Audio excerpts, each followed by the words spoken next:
Alright, this is the G2 glass cutter, and here's how I use it. So I've got a bottle that I want to cut. The G2 glass cutter has like this thing to stick into the bottle, and then a little like cutting blade down here. So I put it in, and then I need to adjust it so that the cutting blade's where I want on the bottle. So I'm gonna undo these screws, and then kind of wiggle this thing until it gets loose. Now that's maybe near the height I want. I can push it up and down a little, and I also want it closer to the bottle, so I got to slide it in as well until it's about flush with the bottle. So that's about where I want the cut to be. And so now once I'm there, maybe a little bit higher. All right, so now I tighten it all up, which usually you can just do this by hand. And the bottom part I keep pretty tight. This piece you can loosen and then like set next to the bottle, but I rarely mess with that. Most of the bottles I cut are the same size. This one's kind of small. So once you've got that set up, I hold the top, and then on this I kind of press it, and I'm going to etch around. So I'm going to notice where I first start. I'm going to start right at the label.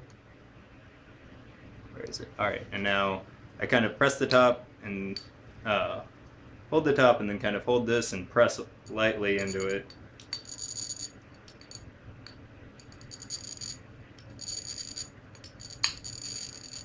Until I go all the way around once. And there's like a real fine etch. You can kind of see in there. I've actually got 2 bottles, and so I'm going to do it with 2. I probably break 1 out of every 3 bottles. Or not break, but it doesn't get a great cut. And usually I think that's I don't etch it well enough or go over it, but this is the first step. So I etch the bottles, and now I've got some hot water on the boil that I'm going to pour on them. Then you're going to fill up a kettle with water. I just filled it up. And you're going to boil it. So we'll wait till that's done. Alright, so we've got the water boiling, and we've got the glass bottles. So I'll just do it with 1.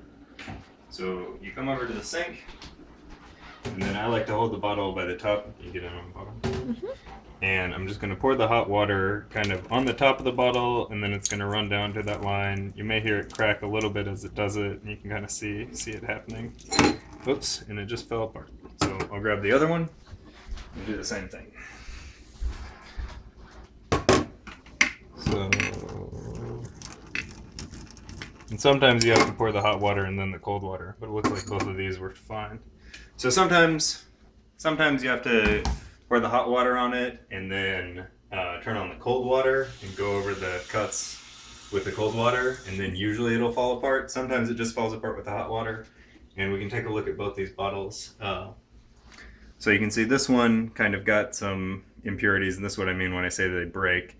They never break bad. It's usually just little dips. It looks like this one came out fine, and I think that's usually just depends on the etching that you do. But then I'll just take these bottles and sand it down because it's sharp now, and that's how you do it.